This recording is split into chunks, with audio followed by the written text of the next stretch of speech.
We live in an age that runs on acceleration.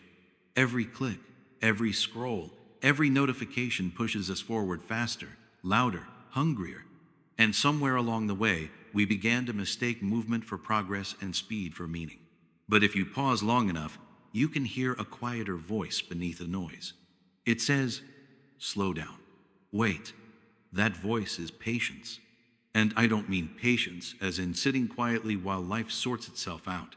I mean the deeper kind, the kind that trains the mind to pace its reasoning and the heart to pace its feelings, the kind that teaches us to live inside time, not be chased by it. Now, let's talk about why we've become so impatient. The modern world rewards immediacy, instant results, instant feedback, instant validation. We're conditioned to expect everything now, and when now doesn't happen, we feel deprived, even wronged. It's almost as if the clock has become a god, and speed its prayer. Society measures what happens fast: profits, engagement, clicks, but rarely measures presence, reflection, or depth. And yet, those are the very things that give life meaning. Freud once said that civilization depends on our ability to delay gratification. The id wants pleasure now. The ego learns to wait. But in a culture that keeps feeding our desires, the ego weakens, and the id becomes the loudest voice in the room. Ralph Waldo Emerson warned about this long before the digital age. He said the soul becomes fragmented by haste, unable to see the divine in ordinary moments. And Carl Jung went further. He said, impatience often reflects our inner imbalance. We rush because we're running from something inside us. We project our inner chaos onto the world and blame time for moving too slowly. Even centuries earlier, the great Andalusian philosopher Ibn Rushd, or Averroes, told us that reason must govern desire. For him, patience wasn't submission. It was strength, the mastery of impulse through wisdom. So when we talk about impatience today, we're not just talking about being busy. We're talking about being disconnected from time, from others, from ourselves. Now, let's move on to what patience really is. Patience isn't just the ability to wait. It's the ability to wait well, to stay alert, composed, and focused while things unfold. It's the art of being ready without rushing. True patience is active.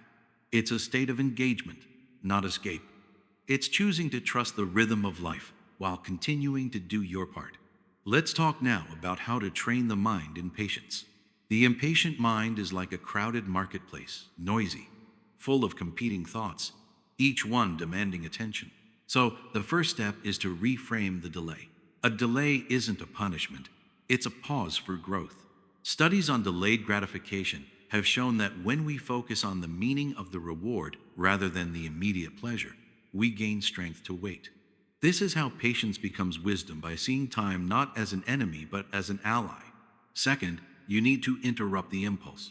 When you feel that urge to react, to check your phone, to lash out, or to quit, just breathe.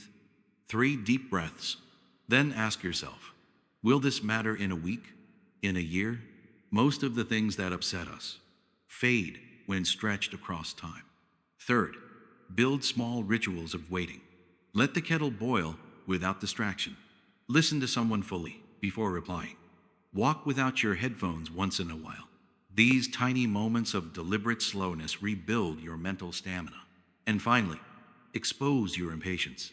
Ask yourself what lies beneath it: fear, control, anxiety. Jung believed that when you bring the unconscious to light, it loses its grip. So, naming your impatience is already an act of liberation. Now let's turn to the heart. Because patience is not only a matter of thought, it's a matter of feeling. The heart wants things to happen quickly. Love, healing, recognition. But emotional maturity means learning to hold longing without letting it poison you. So first, begin with attention. Before you speak, pause. Listen twice as long as you think you should.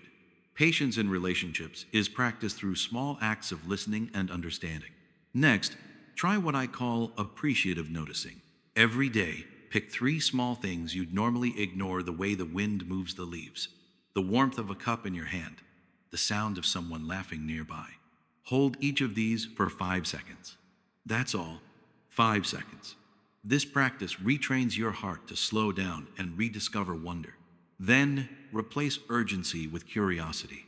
When you find yourself frustrated or restless, ask, "What is this moment trying to teach me?"